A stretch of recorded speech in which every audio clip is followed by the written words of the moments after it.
కాకినాడ జిల్లా ప్రతిపాడు నియోజకవర్గ కేంద్రంలో భారత రాజ్యాంగ నిర్మాత డాక్టర్ బిఆర్ అంబేద్కర్ 135 జయంతి వేడుకలు అంబరానంటాయి. ప్రతిపాడు అంబేద్కర్ కళామందిర్ వద్ద కమిటీ పెద్దలు నిర్వహించిన ఈ వేడుకలకు స్థానిక ఎమ్మెల్యే వరపుల సత్యప్రభ రాజా ముఖ్య అతిథిగా హాజరయ్యారు. ఎమ్మెల్యే సత్యప్రభ రాజా అంబేద్కర్ విగ్రహానికి పూలమాలలు వేసి ఘనంగా నివాళులర్పించారు. ఈ సందర్భంగా మాట్లాడుతూ అణగారిన వర్గాల అభ్యున్నతి కోసం అంటరానితన నిర్మూలన కోసం అంబేద్కర్ అందించిన రాజ్యాంగం అదురామని కొనియాడారు. స్వర్గీయ నందమూరి తారక రామారావు అంబేద్కర్ ఆశయాలకు అనుగుణంగానే పేద ప్రజల ఆకలి తీర్చడం కోసం తెలుగుదేశం పార్టీని స్థాపించారని గుర్తు చేశారు. ఎస్సీ ఎస్టీ మైనార్టీల సంక్షేమే ధ్యేయంగా కూటమి ప్రభుత్వం పనిచేస్తుందని ఆమె ధీమా వ్యక్తం చేశారు. అనంతరం కమిటీ సభ్యులు ఏర్పాటు చేసిన భారీ అన్న సంతర్పణ కార్యక్రమంలో వేలాది మంది ప్రజలు పాల్గొన్నారు. ఇదే క్రమంలో అంబేద్కర్ విగ్రహ ప్రతిష్ఠదాత గుర్రాల జోగిరాజ్ కుమారుడు హెడ్ కానిస్టేబుల్ గుర్రాల సత్యనారాయణ ఏర్పాటు చేసిన చలివేంద్రాన్ని ఎమ్మెల్యే ప్రారంభించారు. ప్రతి ఏటా వేసవిలో బాటసార్ల దాహం తీర్చడమే లక్ష్యంగా చేస్తున్న ఈ సేవలను ఎమ్మెల్యే అభినందించారు. ఈ కార్యక్రమంలో టీడీపీ నాయకులు యాళ్ల జగదీష్, చెట్టుబత్తుల వీరబాబు, మాజీ సర్పంచులు యాళ్ల విశ్వేశ్వరరావు, మోర సత్యనారాయణతో పాటు కమిటీ సభ్యులు మోర చిన్నిబాబు, కడుగుల నాగేంద్ర తదితరులు పాల్గొన్నారు.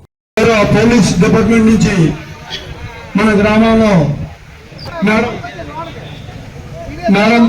ఎస్సీ గారిని కూడా ఈ కార్యక్రమంలో పాల్గొనాల్సిందిగా కోరుకుంటూ ఉన్నాం.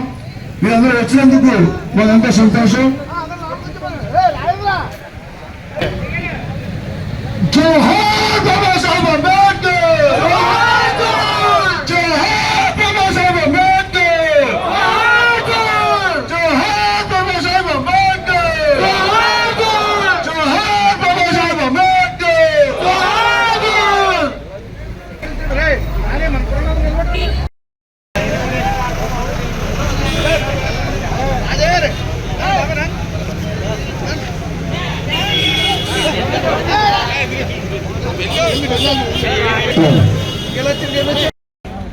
పోసాము ఈ లోపల గ్లాస్లో పోసి పెట్టినారంటే ఏమన్నా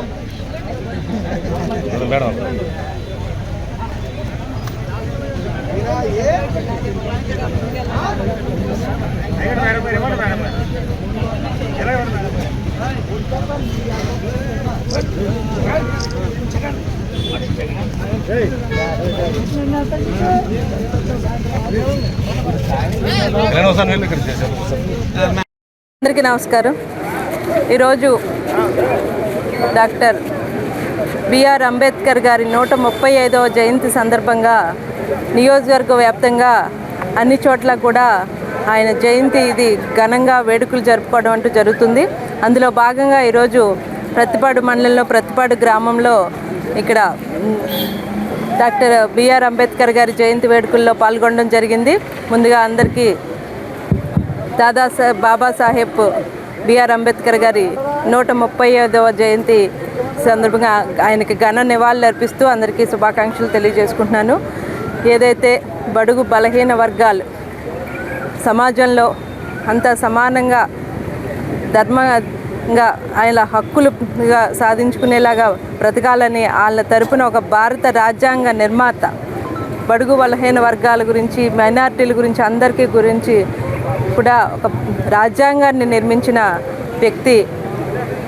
ఏదైతే మా కూటమి ప్రభుత్వం వచ్చిన తర్వాతనే, అంతకుముందు తెలుగుదేశం ప్రభుత్వం ఆనాడు నందమూరి తారక రామారావు గారు కూడా ఈ రాజ్యాంగాన్ని ఒక ఇన్స్పిరేషన్గా తీసుకుని రాజ్యాంగంలో ఉన్న అన్నిటినీ సాధనగానే ఆ రోజు తెలుగుదేశం పార్టీ స్థాపించడం జరిగింది. ఎస్సీ ఎస్టీ బీసీ మైనార్టీ అందరి వర్గాలన్నిటికీ కూడా అన్ని సంక్షేమాలు సమాజంలో సమానంగా అన్ని హక్కులుగా వారు గౌరవంగా బతకాలని ఆనాడు తెలుగుదేశం పార్టీ స్థాపించినప్పుడు నందమూరి తారక రామారావు అదే సాధనగా ముందుకెళ్ళడం జరిగింది. బలహీన వర్గాల ఆశాజ్యోతి, వారికి సమాజంలో ఒక గౌరవం కల్పించాలి, వాళ్ళు విద్యావంతులు అవ్వాలి, వారు కూడా అన్నిటిలోని సమానంగా ఉండాలి, ఒక గౌరవంగా బతకాలని అంబేద్కర్ గారి వీళ్ళ కోసం, ఈ బడుగు బలహీన వర్గాల కోసం వారి జీవితాన్ని అంకితం చేయడం జరిగింది. వారికి పోరాటం చేశారు. వీటి కోసం వారు చివరి దాకా వారిని సమాజంలో ఒక గౌరవాన్ని తీసుకురాగాలి, వాళ్ళకి అన్నిటికీ సమాన హక్కులు కల్పించాలి అని వాళ్ళని ఎడ్యుకేట్ చేస్తూ ఆ వర్గాల కోసం పోరాటం కూడా చేయడం జరిగింది. ఆ రాజ్యాంగంలో ఉన్న దాన్ని ఇన్స్పిరేట్ చేసుకుని తెలుగుదేశం ప్రభుత్వం అయితేనేమి, ఇప్పుడు కూటమి ప్రభుత్వం అయితేనేమి, ఈ బలహీన వర్గాలకైతేనే, బీసీ సంక్షేమాలకైతేనే, మైనార్టీలకైతేనే అన్నిటిలోని వారికి అవకాశం కల్పిస్తూ, ఏదైతే ఎస్సీ ఎస్టీ లోన్స్ అయితేనే ఒక దళిత కాలనీస్లో వారికి మౌలిక వసతులు కల్పించడం అయితేనే వీటిలన్నిటినీ కూడా మా ప్రభుత్వంలోనే వారికి న్యాయం జరిగిందని చెప్పి ఈ సందర్భంగా తెలియజేసుకుంటూ ఇక్కడ జరుగుతుంది ఏదైతే గత 20 నెలలుగా కూటమి ప్రభుత్వం చేస్తున్న సంక్షేమ పథకాలలో ఈ ఎస్టీ ఎస్సీ మైనారిటీలు అందరికీ కూడా ప్రముఖ పాత్ర వస్తూ వారి అభివృద్ధి కోసం ముందుకు వెళ్ళడం జరుగుతుంది. సమాజం బాగున్నప్పుడు ఆ గ్రామం బాగుంటుంది, గ్రామం బాగున్నప్పుడు నియోజకవర్గం బాగుంటుంది, రాష్ట్ర అభివృద్ధి ముందుకు వెళ్తుందని మా నాయకులు దిశానిర్దేశం చేస్తూ మేము అభివృద్ధిని సంక్షేమాన్ని ముందుకు తీసుకెళ్ళడం జరుగుతుంది. ఏదైతే తెలుగుదేశం పార్టీ సమాజమే దేవాలయం ప్రజలే దేవుళ్ళు అన్న నినాదం కూడా ఈ అంబేద్కర్ గారి రాజ్యాంగం నుంచి వచ్చిందని ఈ సందర్భంగా తెలియజేసుకుంటూ కూటమి ప్రభుత్వం ఎప్పుడూ కూడా వారికి అండగా నిలబడుతుందని ఈ నియోజకవర్గంలో కూడా మేము కూడా వారందరూ ఏ నమ్మకంతో అయితే మమ్మల్ని ఈ స్థానంలో నిల్చోబెట్టారో మేమందరం కూడా వారికి అండగా నిలబడి వారికి కూడా సమాజంలో కావాల్సిన అన్ని సమానత్వానికి హక్కులకి పాటుపడతామని చెప్పి ఈ సందర్భంగా తెలియజేసుకుంటూ మరొక్కసారి ఈ వేడుకల్లో నన్ను పాల్పంచుకునేలా చేసినందుకు మరొకసారి సోదరులందరికీ కూడా ధన్యవాదాలు తెలియజేసుకుంటూ నియోజకవర్గ వ్యాప్తంగా కూడా అన్ని చోట్ల కూడా ఘనంగా జరుపుకుంటున్నామని ఈ సందర్భంగా తెలియజేసుకుంటూ సెలవు.